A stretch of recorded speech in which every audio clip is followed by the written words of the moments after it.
He was gone for nearly a year. Then Keaton Mitchell came back like a rocket. But behind the highlight reel, chaos erupted. Injuries, failed backups, and a rookie who just rewrote the depth chart.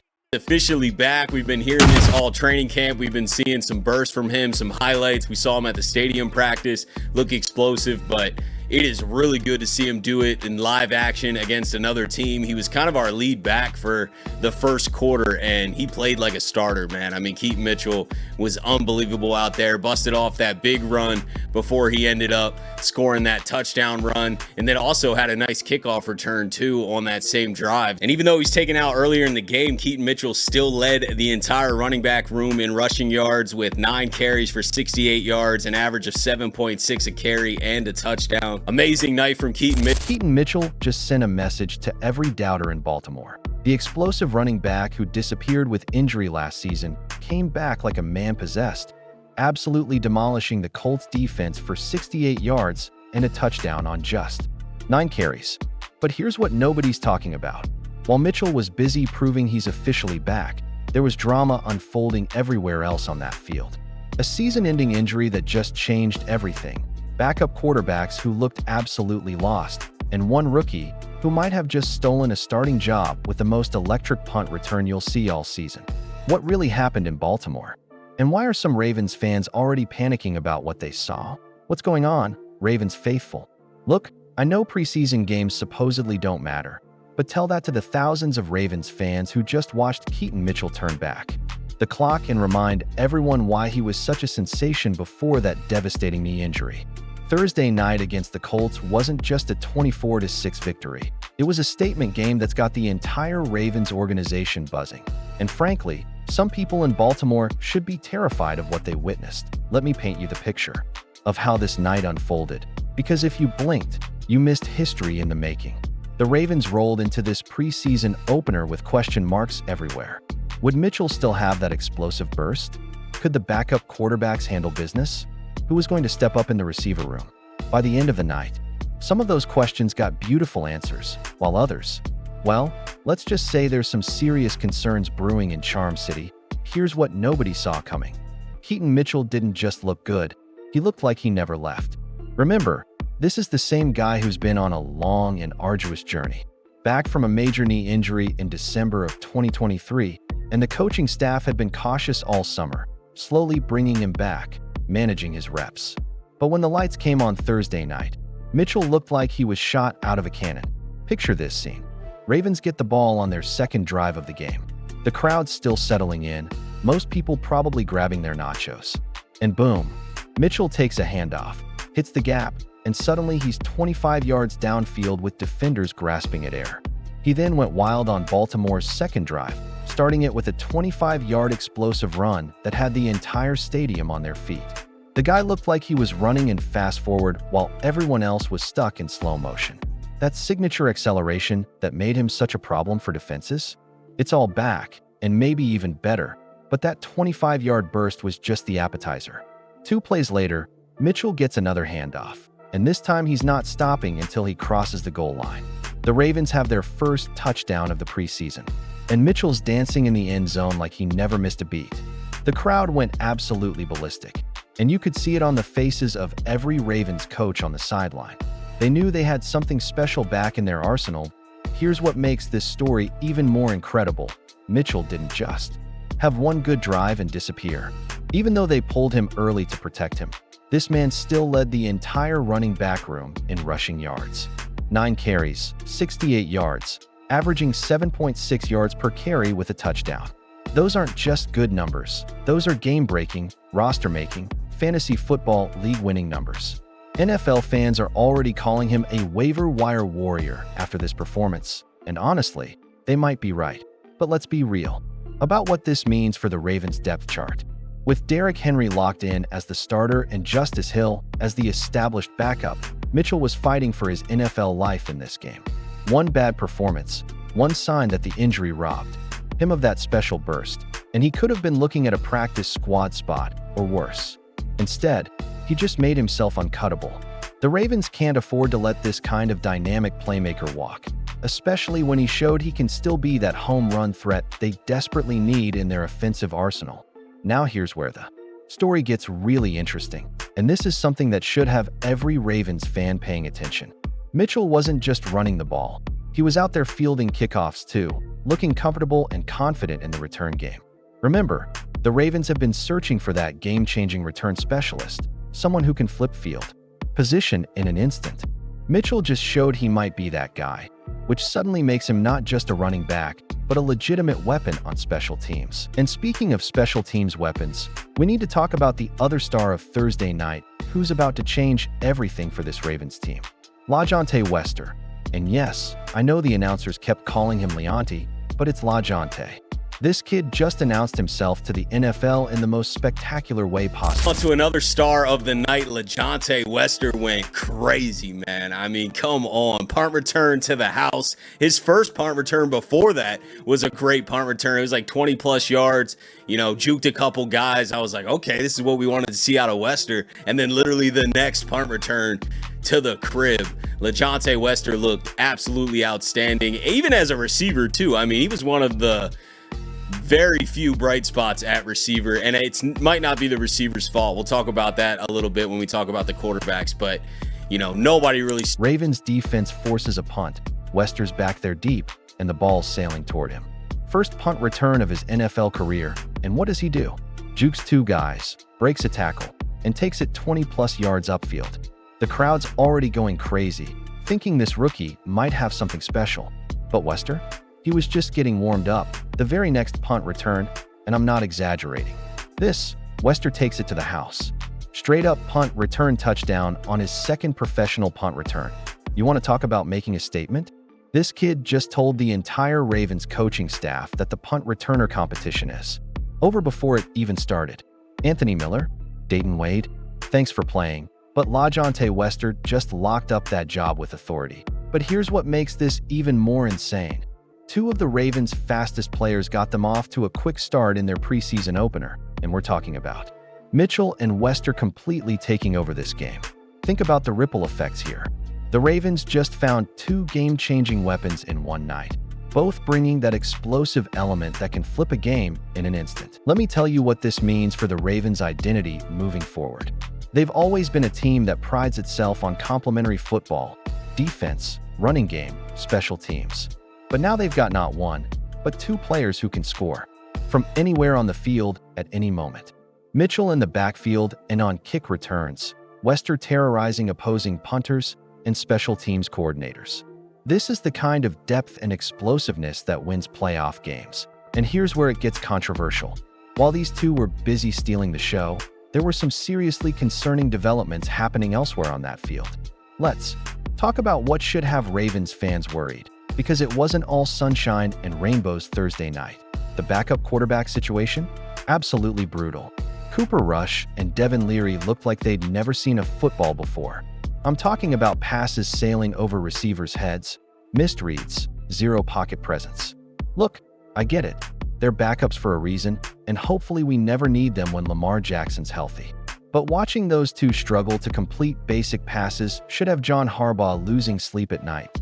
Here's the thing that's really concerning. Cooper Rush was pulled incredibly early in the game, almost like they were trying to protect him or hide something. Why would you do that with a guy who's brand new to your offense and desperately needs reps? It was almost like they already know he's not the answer and we're just going through the motions. Meanwhile, Leary played most of the game and looked equally lost out there. The pass game was so anemic that it was impossible to even evaluate the wide receivers properly. Guys like Tez Walker and Tylan Wallace were running routes into thin air because the quarterbacks couldn't get them the ball. That's a problem when you're trying to build depth and figure out your receiving core. But wait, it gets worse. Remember Below Cone, the 6th-round rookie corner they just drafted? Gone for the season.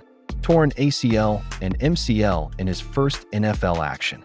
The kid was carted off the field before most fans even knew his name. And just like that, the Ravens' cornerback depth took a massive hit. When you're already dealing with injuries to other defensive backs, losing a rookie you were counting on for depth is devastating. That here's what's really scary about the Cone injury. It happened on a routine play. No massive collision, no freak accident, just a guy making a cut and his knee giving out. That's the kind of injury that reminds you how fragile these careers are. especially for guys fighting for roster spots. One moment you're living your NFL dream, the next you're looking at months of rehabilitation. The past game was so anemic. Now, let's talk about the offensive line, because what we saw Thursday night should have Ravens fans genuinely concerned about protecting Lamar Jackson this season. Daniel Falale got absolutely manhandled on one play, and I'm talking about a 380-pound human being getting tossed around like a rag doll. For someone with that kind of size and strength to get pushed around like that, that's alarming. Roger Rosengard also got beat multiple times, and the protection breakdowns were ugly to watch. When your backup quarterbacks are already struggling, the last thing you need is your offensive line making their lives even harder. But that's exactly what happened, with missed assignments and blown protections happening way too frequently. Here's where it gets really interesting though. Ben Cleveland came in later and absolutely dominated. This guy was moving people around, like he was playing against high schoolers. Every time Cleveland gets in a game, he just goes out there and shows why he belongs on an NFL roster. The question becomes, why isn't this guy getting more opportunities with the first team? You know what's fascinating about Cleveland? He's apparently not the greatest practice player, but when the lights come on and it's game time, he transforms into this bulldozer who just mauls defenders. That's the kind of gamer mentality you need on your offensive line, especially when you're protecting a quarterback as valuable as Lamar Jackson. Let's shift gears and talk about some of the defensive bright spots, because while the offense had its struggles, the Ravens' defense showed flashes of what could be a dominant unit this season. David Ohabo looked absolutely ferocious out there, getting an early sack that actually knocked Anthony Richardson out of the game with a dislocated pinky. When you can generate that kind of pressure and force opposing teams to go to their backup quarterbacks, that's when you know your pass rush is legit. Mike Green was equally impressive, showing that explosive first step that's going to cause problems for offensive lines all season long. The way he was diving at quarterbacks' ankles and collapsing the pocket was beautiful to watch if you're a Ravens fan. This kid's going to rack up some serious sack numbers this year, and he's going to help other guys get home too. But here's what's really got me excited about this defense: the secondary depth. Jalen Armour-Davis had a fantastic night, almost pulling down an interception and breaking up multiple passes. For a guy who's battled injuries throughout his career, staying healthy and making plays like this could be the difference between making the team and hitting the practice squad. The safety play was equally encouraging. Malachi Starks looked comfortable and confident in his limited action, making smart decisions in coverage and showing why the Ravens feel good about their safety depth. Bo Braid was flying around the field like a missile, constantly around the ball and making plays. These are the kind of performances that build championship defenses. Here's something that should have Ravens fans really excited: the way this defense was swarming to the ball. Jay Higgins came up with that crucial fourth-quarter interception that essentially sealed the game, but it was the way the entire unit was rallying to make plays that stood out. C.J. Ravenel was getting consistent pressure from the interior, Adisa Isaac was flashing his pass rush potential, and guys like Keandre Jackson were making impact plays late in the game. But let's be honest about what this game really revealed, because there are some serious questions that need answers before the regular season starts. The wide receiver depth behind the established guys looks concerning. Dayton Wade, who's been having a strong training camp, had a rough night that included getting bodied on an interception. When you're trying to establish depth and your bubble players are struggling to make plays, that's problematic. The kicking game also showed some inconsistency. Tyler Loop missed a 46-yard field goal wide left, which isn't catastrophic for a rookie, but it's a reminder that this position could be volatile all season long. Sure, he bounced back with a beautiful 52-yarder, but those missed kicks in close games are going to haunt you. Here's what's really wild about Thursday night: it perfectly encapsulated what the 2025 Ravens season could look like. Explosive offensive weapons that can change the game in an instant, a defense that's flying around and making plays, but also some concerning depth issues and question marks at key positions. The Mitchell performance especially has fantasy football players buzzing. This guy was already on radars as a potential breakout candidate, but Thursday night just moved him up every single waiver wire priority list in America. Fans are calling him a waiver wire warrior, and honestly, they might be onto something. In an NFL where explosive plays win games, having a guy who can house it from anywhere on the field is invaluable. But here's the million-dollar question that Ravens fans need to be asking. Is this Mitchell performance sustainable, or was it just one magical night against vanilla defensive schemes? The Colts weren't exactly rolling out their best defensive players or most complex game plans. Will Mitchell look this explosive when teams are game planning specifically to stop him and bringing their best shot? The injury history is still there, lurking in the background. Knee injuries for running backs are notoriously tricky, and even though Mitchell looked fantastic Thursday night, there's always that concern about long-term durability. Can he handle a full workload if injuries hit the Ravens' backfield? Or is he better served as that change-of-pace weapon who gets 8 to 10 touches per game? And what about the competition for touches? Derrick Henry isn't going anywhere, and Justice Hill has been reliable when healthy. Adding Mitchell to that mix creates a good problem to have, but it also means someone's not going to get the touches they expect. How does Todd Monken balance that backfield to keep everyone involved and effective? The special teams element adds another wrinkle to this story. If Mitchell truly becomes the primary kick returner while also being the third running back, that's a lot of responsibility and injury risk for one player. Is it smart to have your explosive offensive weapon also fielding kicks and getting hit by coverage teams flying down the field at full speed? Here's what I think is going to happen moving forward. The Ravens are going to try to maximize Mitchell's impact while protecting his health. That means strategic usage in the running game, but potentially featured usage on special teams where he can be that game-changing element. Think about it. How many teams have a legitimate threat to score every single time they punt or kick off? That's the kind of advantage that wins close games. The Wester development is equally fascinating because it solves a problem the Ravens have had for years. Reliable, explosive punt return has been an issue, and suddenly they might have found their answer in a rookie who's still learning the receiver position. The fact that he can contribute both as a receiver and returner makes him incredibly valuable in today's NFL where roster spots are at a premium. But here's where things get really interesting for Ravens fans. This performance creates some difficult roster decisions. Dayton Wade was supposed to be competing for that punt return job, but Wester just made that competition obsolete. Does Wade have enough receiver value to justify a roster spot? Or is he destined for the practice squad again? The depth chart shuffling that's about to happen because of Thursday night's performances could be significant. Mitchell forcing his way into the third running back role, Wester locking down punt returns, guys like Jalen Armour-Davis making strong cases for the cornerback depth. All of this impacts who makes the final 53-man roster, and we haven't even talked about the elephant in the room.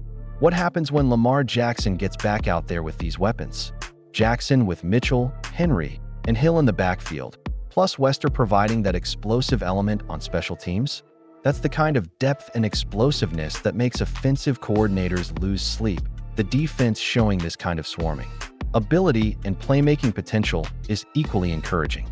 When you have pass rushers like Ohabo and Green getting home, safeties like Starks and Braid flying around making plays, and corners like Armour-Davis stepping up in coverage, that's the recipe for a championship-caliber defense. But here's the reality check Ravens fans need to hear. Thursday night was against a Colts team that was also figuring things out, also playing vanilla schemes, also trying to evaluate their own depth. The real test comes when teams start game planning specifically for these Ravens weapons and bringing their best defensive looks. Can Mitchell maintain this explosiveness when teams start scheming to stop him?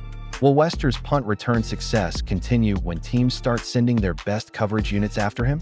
These are the questions that will determine whether Thursday night was a preview of greatness or just one magical evening.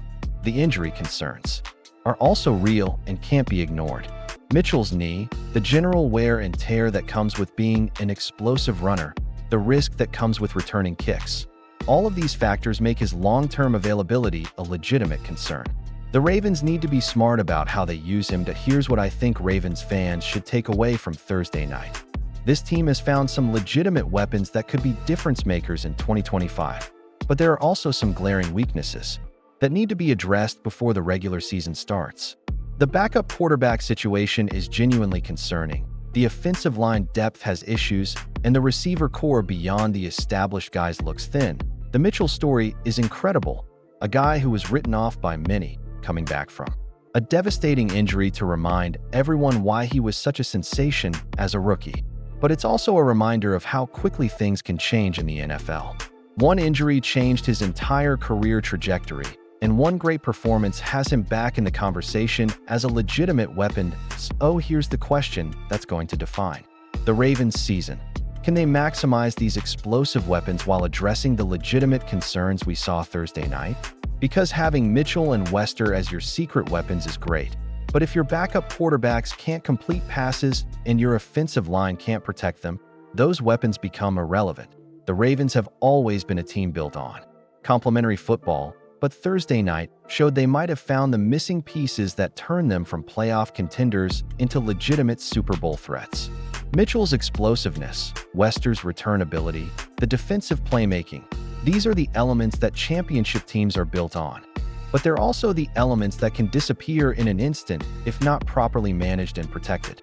The Ravens coaching staff has some serious decisions to make about how to utilize these weapons while addressing the obvious weaknesses that Thursday night exposed. What we witnessed Thursday night wasn't just a preseason game. It was a glimpse into what the Ravens could become if everything clicks. Mitchell's back, Wester's announced himself, and this team suddenly has the kind of explosive potential that keeps defensive coordinators awake at night. But here's what I want to know from you. Are you buying into the Mitchell hype after one game, or do you think we need to see more before crowning him as the third back? And what about those backup quarterbacks? Should Ravens fans be panicking about the depth behind Lamar? Or is this just preseason rust that'll work itself out? Drop your thoughts in the comments because this Ravens season is about to get very interesting. And if you want to stay ahead of every development, every breakout performance, and every roster battle that's about to unfold, smash that subscribe button and hit the notification bell. Trust me, you don't want to miss what's coming next in Baltimore.